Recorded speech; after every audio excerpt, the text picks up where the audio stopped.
Well, thank you everyone for joining us today. I'm really excited to talk to you all a little about the Higher Education Clean Energy Grant Program that is being offered in this next funding year in 2026. And excited to chat about all of the ins and outs, answer any questions, and even potentially discuss some project ideas that you all have. In addition, we'll hear from Taylor Smith from UMBC about his experience in applying for this program and implementing projects. So excited for all of you to be here. Looking forward to chatting with you. If you have questions, feel free to drop that in the chat as they come up. My colleague Larissa, who is on this call as well, will be gathering those questions, and then we'll discuss at the end. So feel free to just drop any thoughts and questions you have in there. Awesome. So let's go ahead and get started. So today, wanted to chat a little bit about the history, how much money we've previously given and under this grant program, what is the opportunity for this year, noting any of the big level differences. And like I mentioned, we'll hear from UMBC's Taylor Smith, and then answer any questions that you all have. Before I start, I just wanted to go over, the general mission and why MEA sees this as an important category for us to be working on. So the main goal of this Higher Education Clean Energy Grant is to support sustainable learning environments and prepare students for careers in the clean energy sector. So that's, through these grants, we're really trying to develop, sustainable higher education facilities that are preparing our students to enter these careers that are really a growing sector in the job market today. And because, higher education institutes are really the engines of innovation and progress, where the next generation of leaders and researchers are prepared to shape our future. Higher ed institutes represent the cutting edge technology and learning, and our campuses can serve as living laboratories for the ideas that move society forward. So MEA really sees this as investing in clean energy and sustainable curricula, so that Maryland is positioning its colleges and higher education institutes to lead the transition to decarbonized future. So I'm really honored to be working on this program for all of you who are new. This is a new role for me. I joined back in April, so really looking forward to learning from you all and being able to collaborate a little bit on these projects with you. So this year's program is offering $8 million for this round of year. And I see you have your hand raised. You can go ahead and unmute. Maybe that was an accident. Okay, if you have questions, feel free to drop them in the chat, and my colleague Larissa will collect and we'll review them at the end.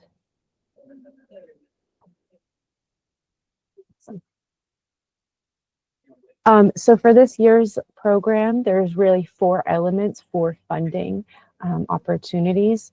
The first and most important is the solar installation element.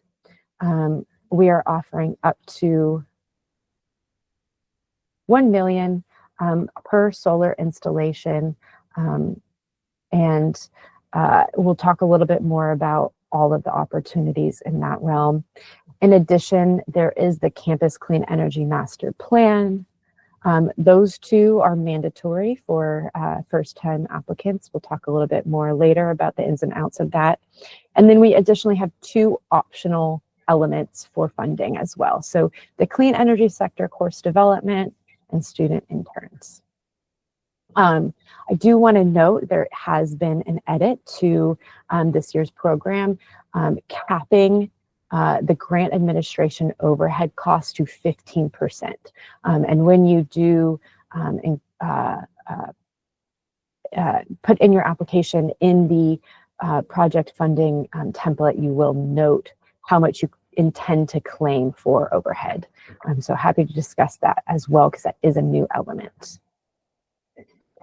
To dig in a little bit more, like I mentioned, oops, went ahead one. Ooh, okay, there we go. For solar, we're offering up for $1 million per application. And I say application because this year we are supporting institutes to submit multiple applications. So if you have multiple locations that you want to put solar on, you can put in 2 applications, but each need to adhere to the 1 million cap for each. And so you can do multiple solar installations under a single application. It just can't exceed that 1 million. Any configuration that you want to fund, so that includes rooftop, ground mounted, solar canopies, are eligible. So, feel free to figure out what makes sense for your campus and apply for those. We are supporting both direct owned solar with a little bit of difference between the amount per kilowatt that we do support. If you are doing direct ownership, you must pursue federal tax credits. I know that there's a little bit of question as to what that is, and I can go in a little bit deeper into that requirement later. Lastly, we are supporting that third-party ownership model as well. So, feel free to use a PPA if that makes sense for your campus. Going back to the multiple applications per solar installation, 1 million cap per application, and a note that we will prioritize 1 grant per applicant.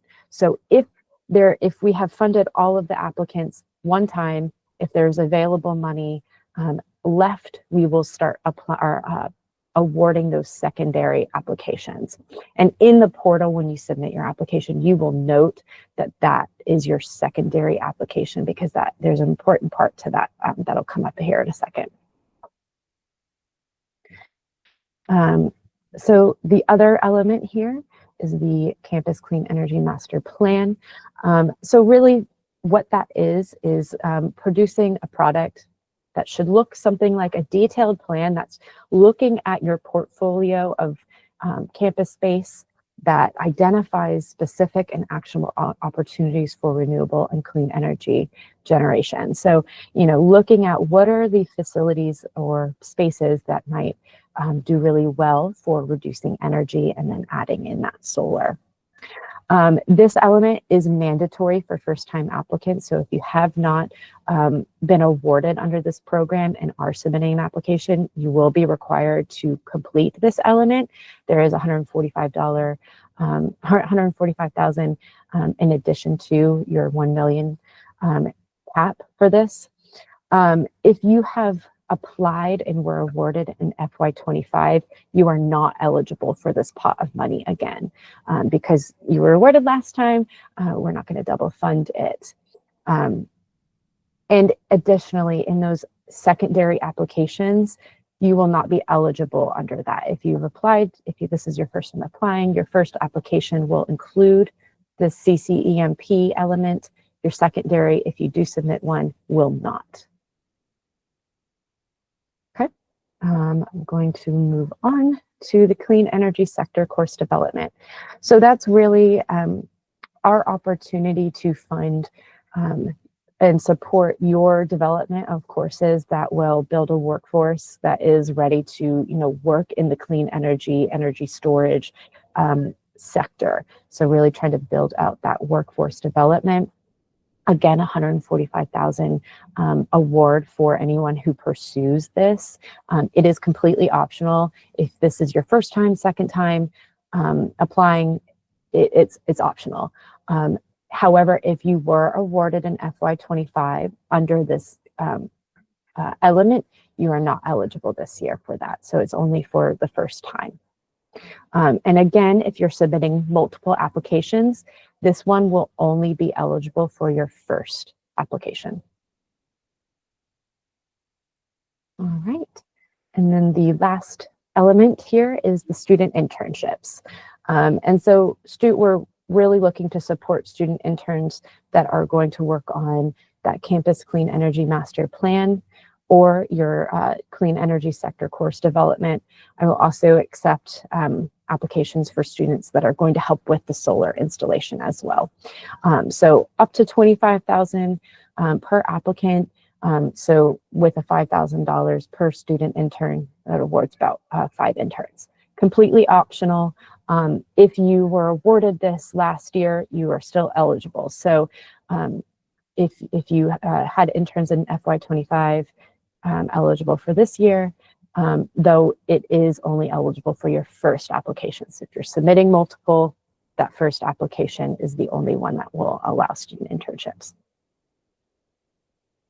Going through this fast, but we'll hopefully it's familiar, and we can answer any questions afterwards. So just a rundown of the dates that to remember. Applications are open right now. I believe my colleague has dropped in the page where you can find that portal for submitting applications. Applications are due in November 14th at 3 p.m. and it must be submitted through that portal. So please keep that date in your calendar, mark it, and make sure that your applications are in there. I hope to have all of the awards selected and ready to move forward by early January so that grant award agreements can be completely signed by March so that you have all of spring for the most part to plan for summer construction. I will note that if you have issues with needing to purchase materials prior to the grant agreement, but after the commitment letter, just let me know. We can work that out, so that you are still eligible for getting all of those materials ready prior to the actual grant agreement, because I know there could be a little bit of a lag there. And with that, I'd like to pass it to Taylor Smith at UMBC. UMBC was awarded in 2025 this year for a little bit more than $1 million to install a 1 megawatt rooftop and canopy solar. Taylor's going to talk a little bit about that, as well as the CCEMP, the Clean Energy Master Plan, Clean Energy Sector Course Development Bonus, and 5 student interns to work on both of those elements. And with that, I will pass it to Taylor. Thanks, Kristen. Let me know if you can hear me okay, and hopefully my screen share will go fairly smoothly here. We can hear you. Okay. All right. Are you all seeing my screen all right? Yep, we can see it. Okay, great. Well, thanks for that introduction, Kristen. I've titled this presentation our Grant Pursuit and Adaptation, because I think what you'll find as we go through is that we've needed to pivot a few times. And part of my message today will be, don't be afraid to get started.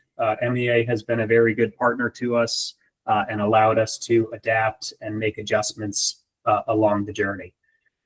Today, I'm going to focus mostly on our solar element of this particular grant. But as Kristen mentioned, we did also apply for the Campus Clean Energy Master Plan, as well as the academic and student intern portions of the grant. So please feel free to ask questions, and I'm happy to speak to those later as well. Okay, so starting out just a little bit about our Office of Sustainability. We're a small office at UMBC, like I know a lot of offices within the USM are.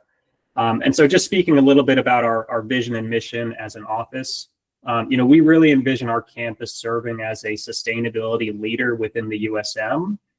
Kristen spoke to this a bit about how in higher education, we really are leading on the vanguard of, the future solar installers and electrical engineers and energy planners of tomorrow. And so we want to show that same leadership as an institution.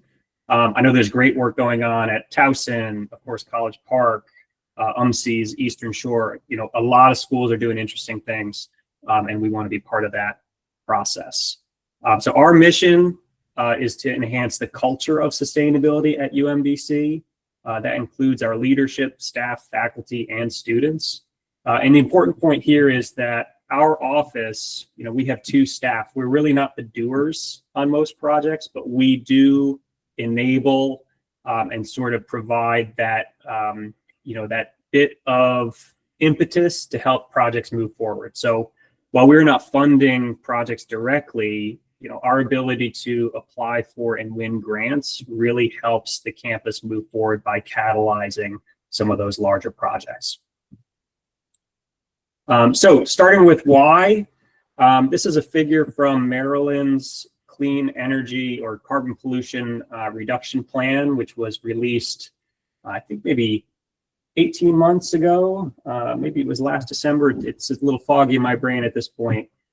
But we are doing our part as an institution to help Maryland reach its decarbonization goals. So these include things like reducing our statewide greenhouse gas emissions by 60% by 2031, as well as reaching 100% clean power generation by 2035. So both the solar projects as well as the campus clean energy master planning are important parts of this process.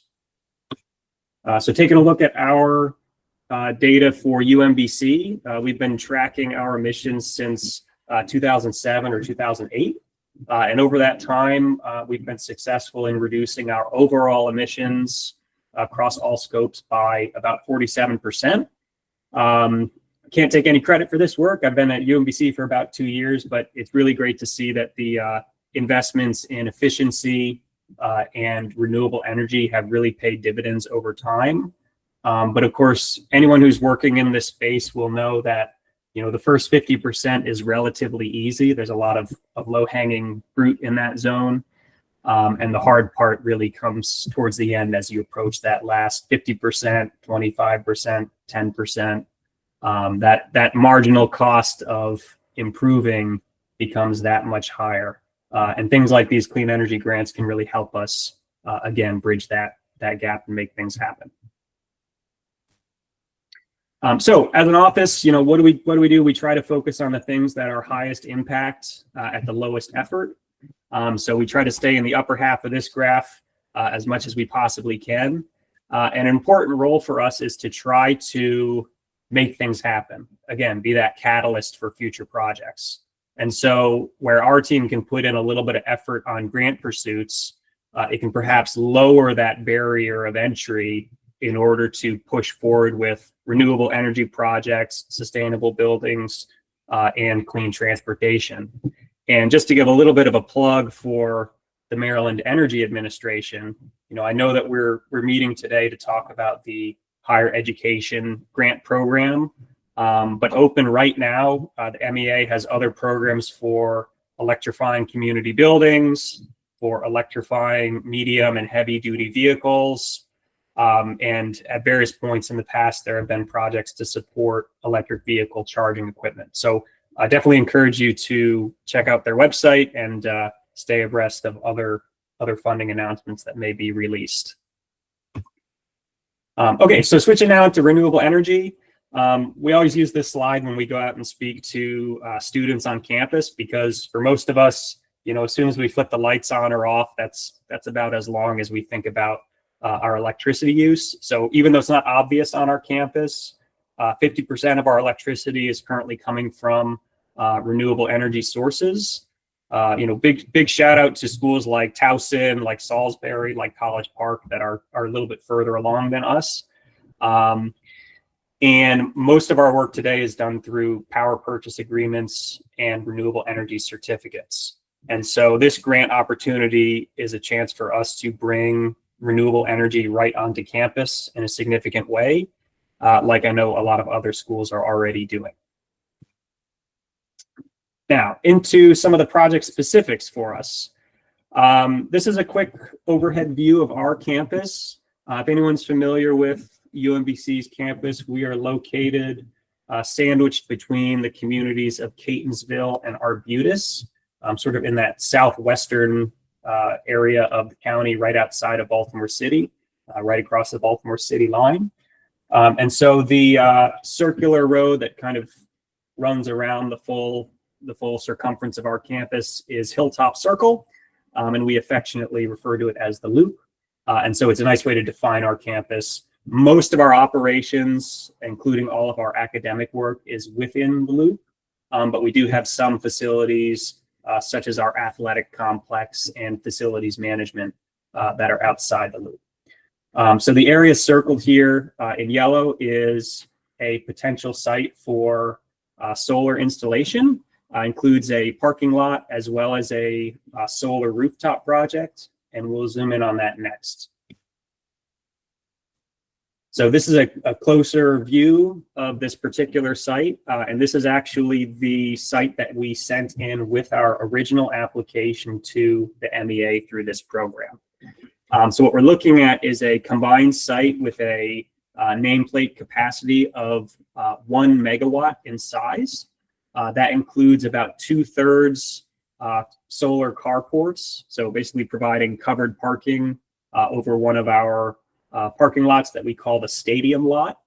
And this site was selected because, not only is it a large continuous area that provides a nice area for solar, but it also is a highly visible location, both visible from the campus loop as well as used by visitors and community members when we have sporting events and that sort of stuff. So it was selected again for the energy generation, but also some of those other attributes that can make it a little bit of a value add for our campus.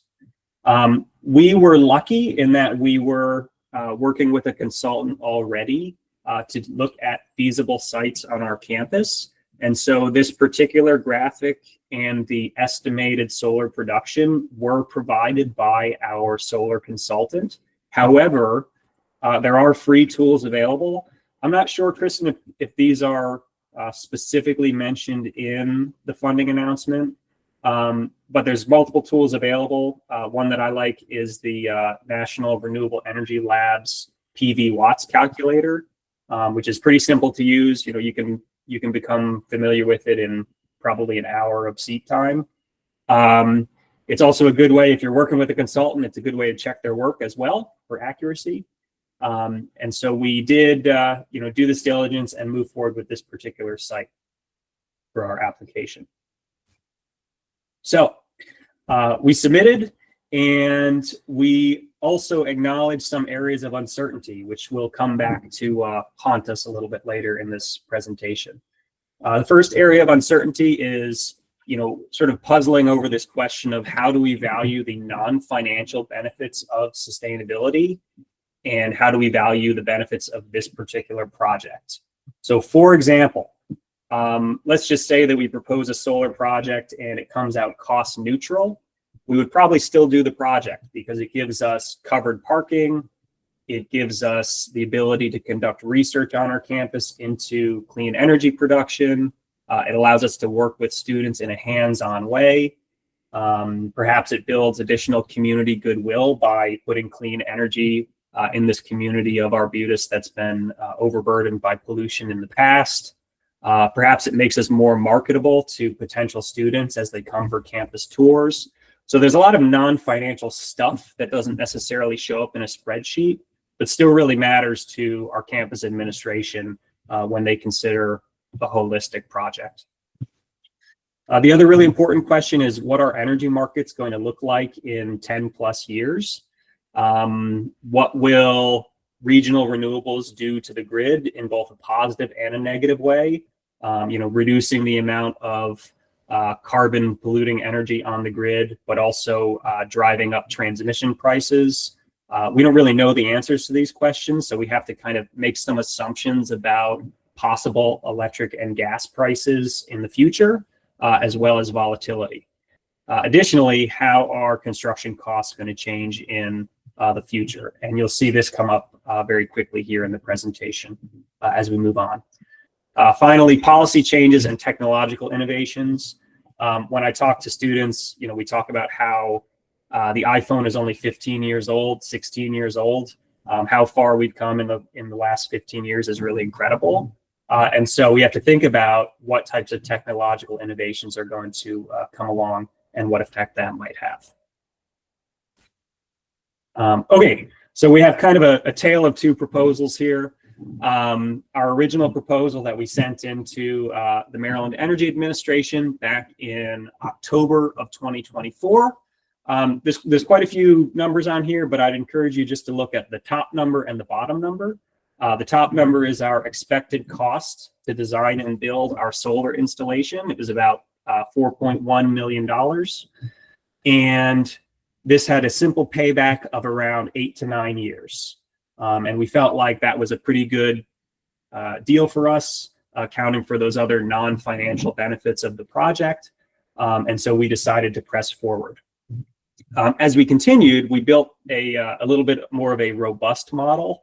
This came along after we'd submitted our proposal, but we calculated the sort of, in air quotes, the real payback of this project, assuming some utility escalation in the future, financial discount rate, basically accounting for the time value of money, accounting for solar RECs that will be generated by this project, meaning we have to purchase fewer solar RECs to satisfy the Maryland RPS standard, and also some assumed costs around operations and maintenance. And actually, this real payback was slightly better than what we had projected initially, with a payback of around 8 years. So times change, and in August 2025, as we continue to work with a solar consultant on potential, basically cleaning up our estimates and getting to a more accurate picture, things look a little bit different. So huge changes over the year from October 2024 to August 2025. Our expected cost of construction more than doubled. There's several reasons for that we'll get into shortly. And our simple payback climbed up to 23 years. But actually, the picture is even worse than that. So the real payback, accounting for, again, time value of money, utility escalation, and so forth, basically we found that this project was not going to be financially viable. So even with the sort of non-financial benefits that we were excited about, things like the research value, things like covered parking and so forth, this project really was not palatable to leadership at this point. And so we really had some decisions to make and see if we could pivot and adapt and figure out a way to continue moving forward. So what changed between the estimates? One of the big pieces was local labor rates. Labor rates in Maryland are high. We don't have a highly developed solar installing industry. Part of the purpose of this grant is to help build that local labor force. But when we looked at local labor rates, basically the cost of construction went up fairly substantially. Additionally, federal trade policy, things like on again, off again tariffs on steel, tariffs on solar panels, 90% of which come from China, had a big impact on the cost. The Maryland state budget situation degraded over that time. So we, of course, knew on the horizon that there were going to be some challenges with the state budget. But as the numbers kind of fell out and we saw that there was going to be, I believe it was a $3.1 billion budget deficit, it really changed the appetite to outlay several $million for a solar project. So that became a challenge both internally for UMBC, but I think statewide it put the brakes on a few projects. And perhaps the biggest change was federal tax credit policy.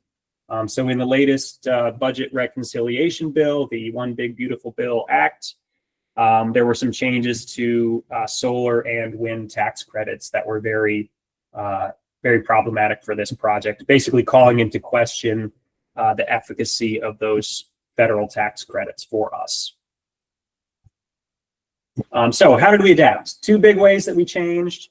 Number one, we changed our procurement strategy. So we expect to switch from a owner-operator model where we will actually build and own the solar array to a power purchase agreement where we work with a third-party developer. They will provide the capital upfront to build the project, and they will maintain ownership of that asset. This does reduce the amount of capital that we will need to outlay on the project, but it also reduces the value of the grant.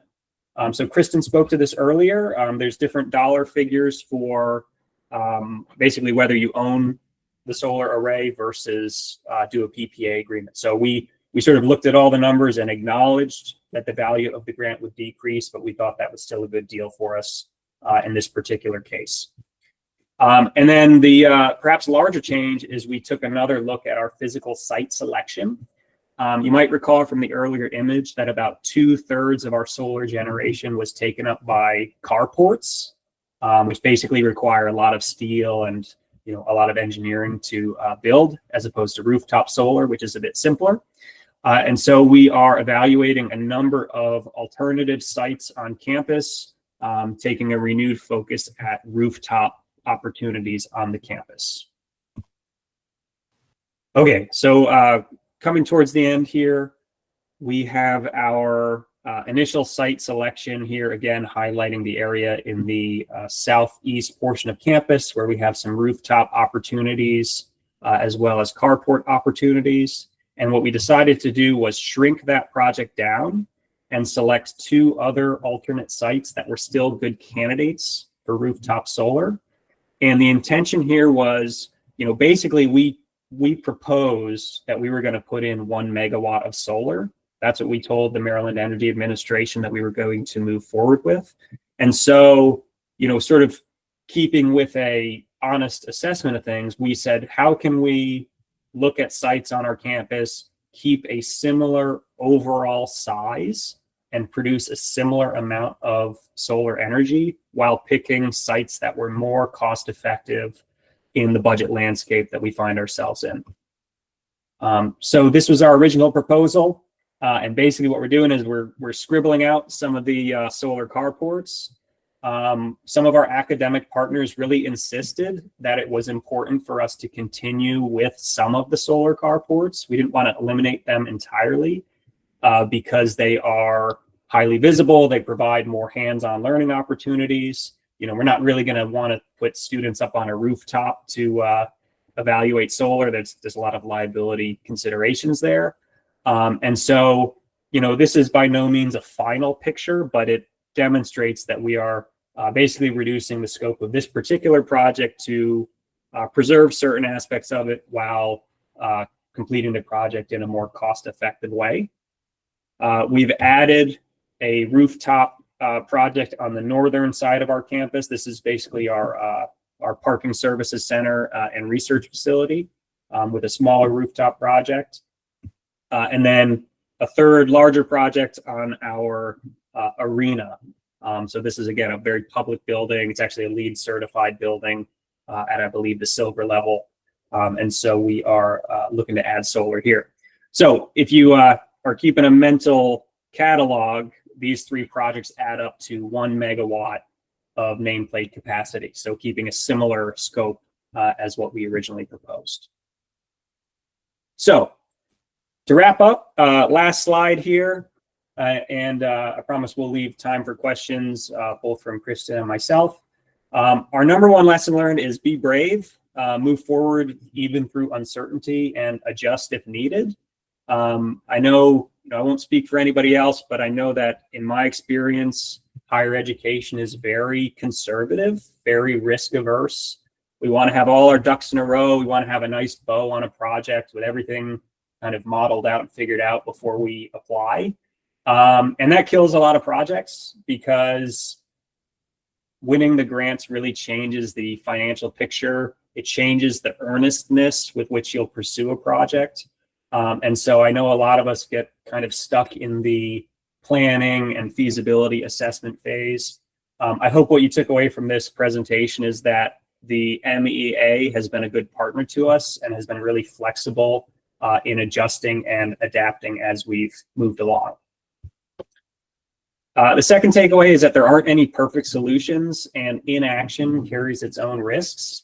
I think, again, from a kind of administration and risk aversion standpoint, we kind of think, well, if we sit tight and do nothing, there's not any risk to that decision. But I think perhaps the picture with our federal tax credits really demonstrate that inaction can carry its own risks. real risks and financial risks that you won't be able to recoup in the future. So for example, we, at UMBC, we've been interested in doing solar projects for probably 10 years. I've seen feasibility studies that were completed and sat on a shelf, and we've restudied them. We had a window of about, 3 or 4 years where it was really advantageous to do solar with some really nice financial incentives and federal tax incentives. And through inaction, some of those tax incentives are now at risk. Basically we're in kind of a state now where our federal funding is at risk. And actually I should mention this point that I neglected to mention earlier. One of our reasons for switching to a PPA model is that if we go through a PPA, our expectation would be that the third-party provider would be responsible for applying for and securing those federal incentives. It's basically built into their proposed rate. And so it does take away that piece of it from our plate, where we're not tax professionals. We don't necessarily have that expertise. But a third-party provider should have more capability to move through that process quickly and with a good result. Third takeaway, understand the context of your campus. You can do this right now, whether you're planning to apply or not. Is your campus in an overburdened or underserved community? I'll point out that the MDE has released a new version of their environmental justice screening tool, which I think is really positive, really well done. A lot easier to use than the previous tool. So just Google that. It's pretty easy to find. Understanding what your electricity cost is per unit, and really focusing down on electricity purchasing and delivery fees. Sometimes bills have some other stuff wrapped in. Like in our case, we had some old energy performance contract fees that are in our bill, but they're not necessarily reflective of the actual electricity we're purchasing. Is your university minority serving like UMBC? Is it an HBCU? What else is interesting about your campus? Fourth topic here, and again, Kristen mentioned this earlier, just investigate your university policy regarding facility and administrative fees. Understand the expectations of your grant office. Don't run away from this conversation. I think MEA is doing a nice job of sort of clarifying what should or should not be covered by facilities and administrative fees. Basically, the guidance we've been getting recently is that administrative fees are allowed, but they have to sort of support the project directly, not as a general university overhead standpoint from like a shared services standpoint. I think this is an area where we're kind of helping each other out and understanding some of the intricacies of higher education and what makes us unique in that way.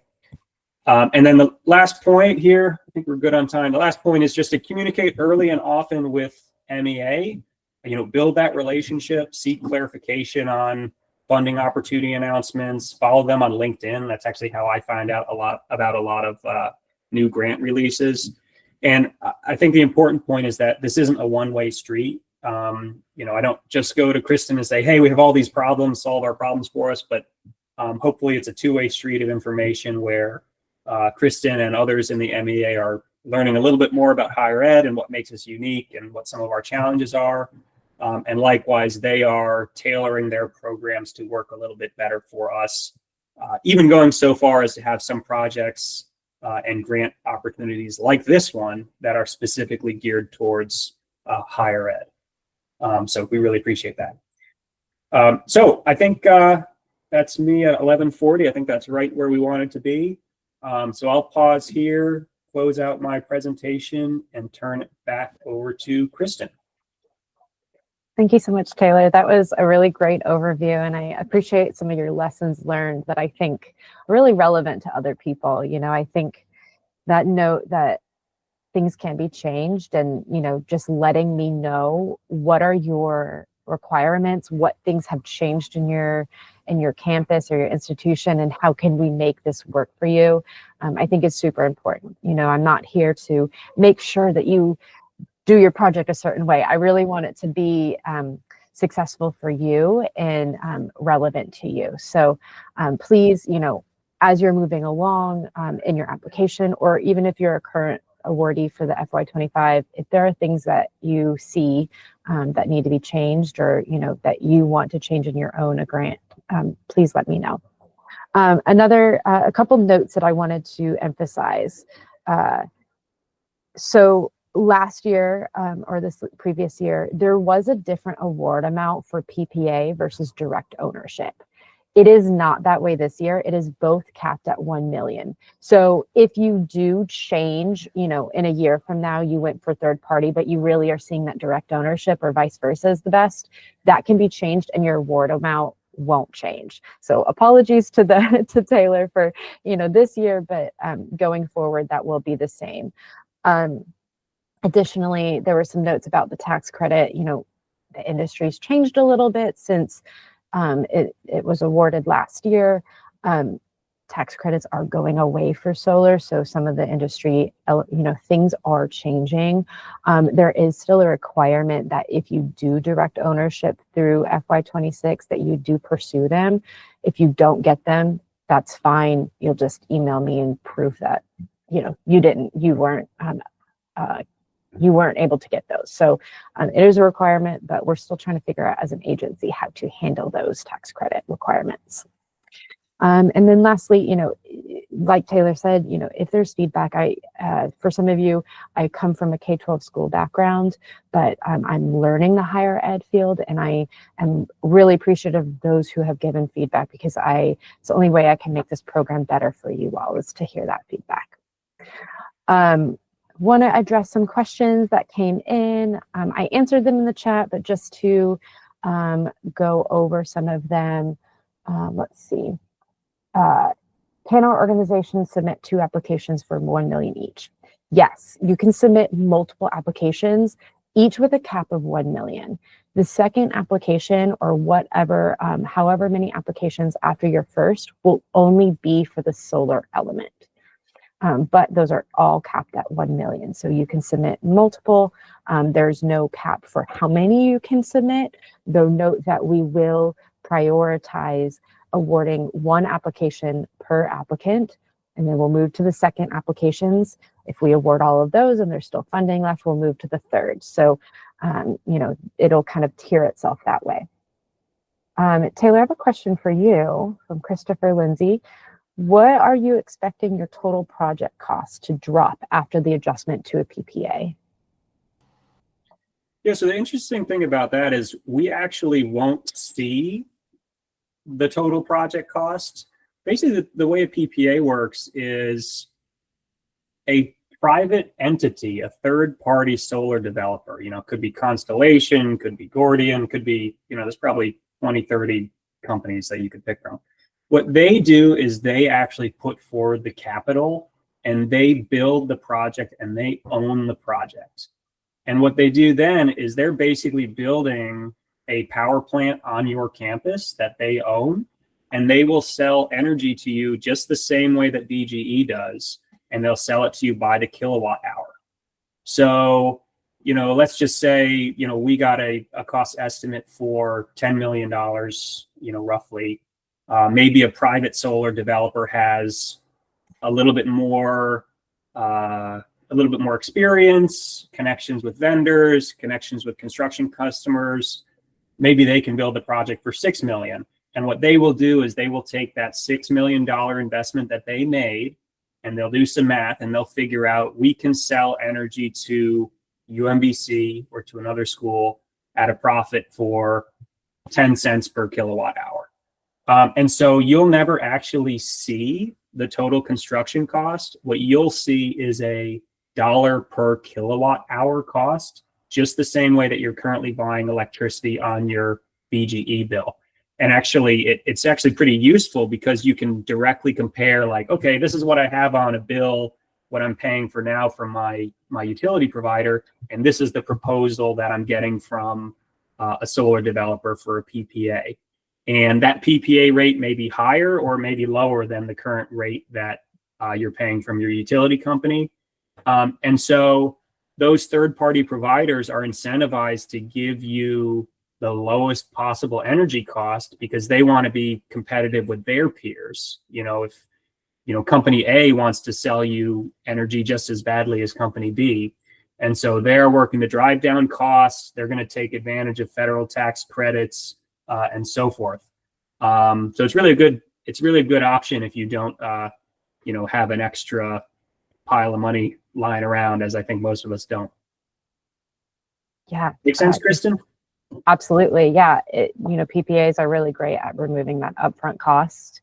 I think that's the big incentive, but also, and you hit on this, Taylor, it locks in a rate that you're going to be paying for your electricity, and your electricity bill will increase over time, but that will stay the same. There's sometimes escalation or I can't remember, escalator fee, rates that happen, but generally it is always going to be cheaper in the long run versus, paying out the electricity bill itself. Thanks, Taylor. Where's my mouse? Here we go. Another question I got here is, can the grant cover system design as well as the hard cost?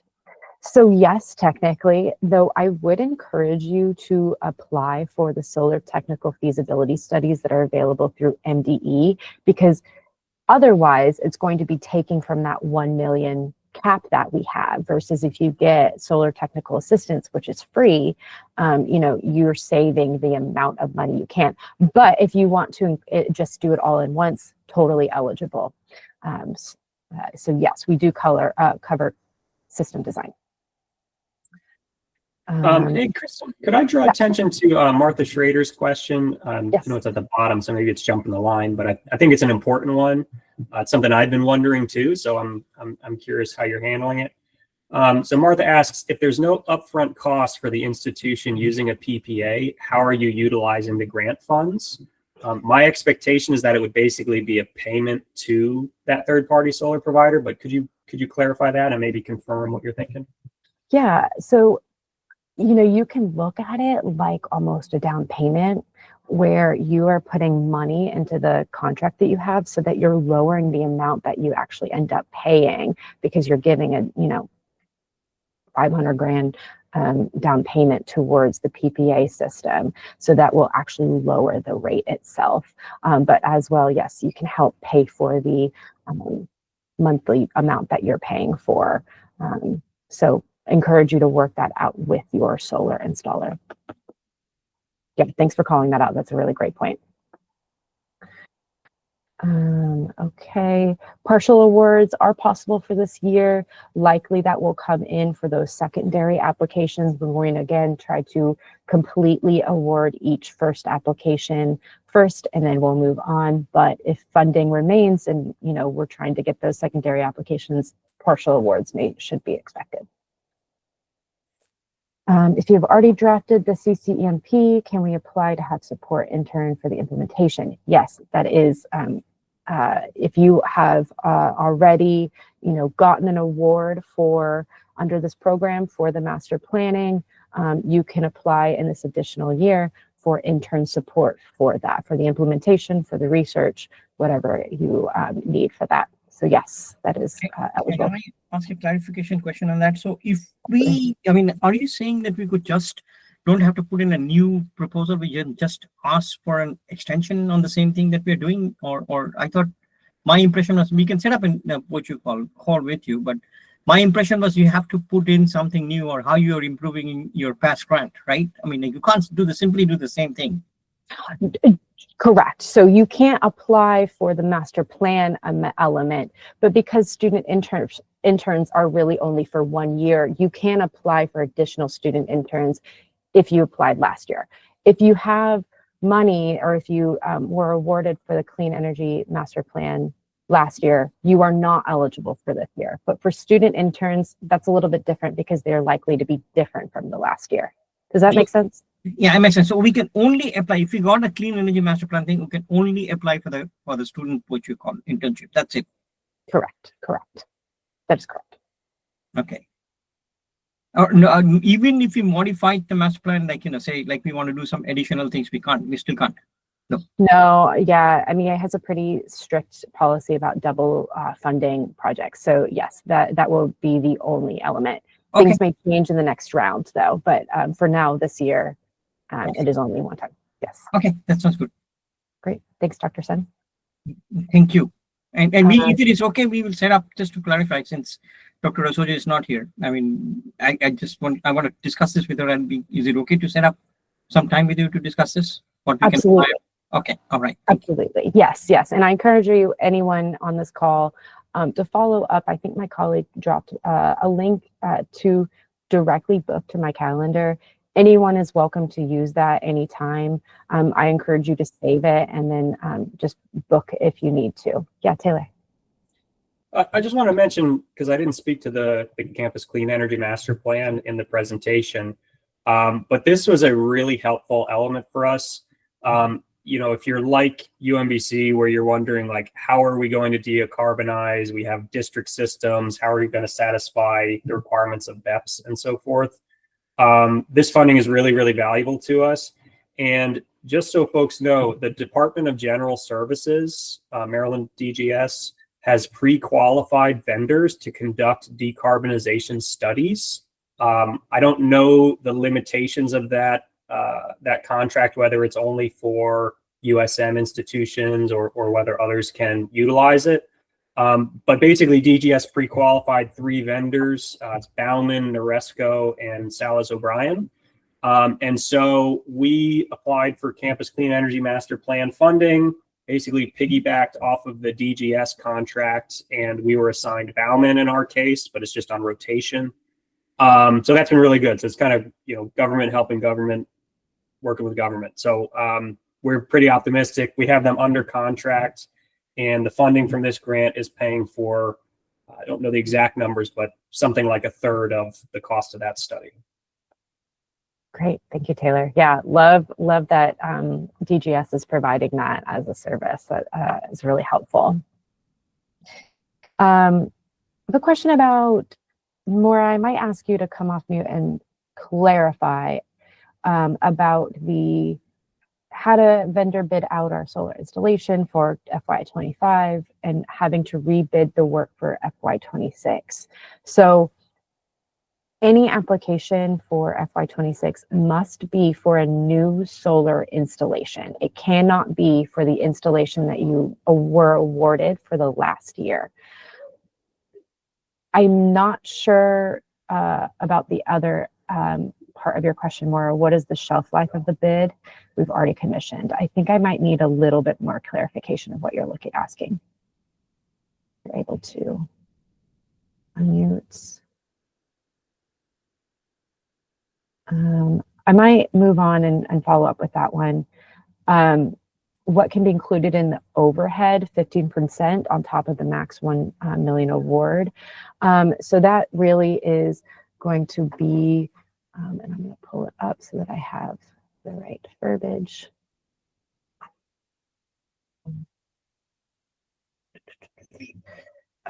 So that is going to be for, salaries and wages for the staff who are directly working with this grant or conducting the outreach or student engagement for this grant. Also, additionally, supplies and materials for the actual grant administration. So any of those soft costs that are not directly going to the solar installation, the campus master plan, the course development or student internship is included in that. But it must be, like Taylor said, it must be going towards the actual work of this project. So I may ask you some clarification, justification of those costs, just to ensure that it's going towards the work being done for that grant. But it's really just those soft costs. For an ongoing project, can this grant be applied to a solar carport that has already been designed and is about to be installed? We can't fund anything that has already been done.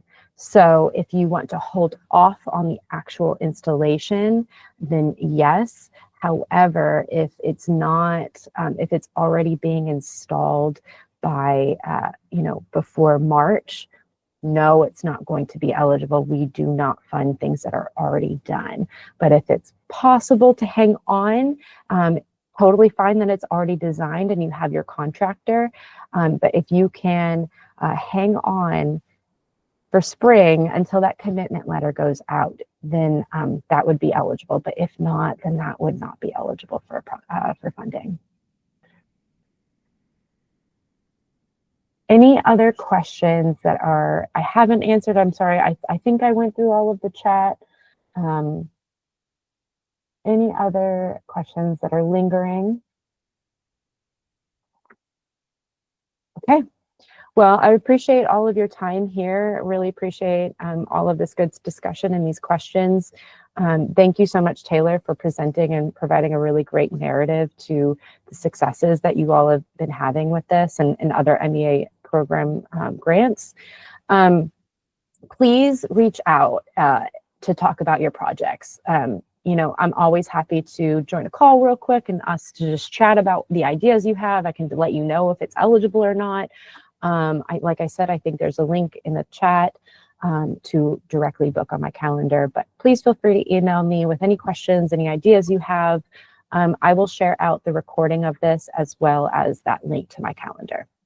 But thank you all again, and I'm really looking forward to seeing all of your applications this year. Thank you so much for organizing this. This was really helpful because it clarified a lot of things for us. And Taylor, thank you so much for your presentation. That I really enjoyed it. Like maybe we should call touch base with you to see. Happy to. And thanks, Kristen, for setting this up. That's the whole point, right? Is that we're sharing knowledge across institutions. So it's all good. Love that. Love that. Peer learning. I love it. Awesome. Thank you, Dr. Sen, and thank you, everyone. I'm looking forward to hearing from y'all. And you will send the recording, right? Yes, I will tomorrow. Okay. Thank you so much. Great. Thanks, Bye. everyone. Bye. Bye, everybody. Have a good day.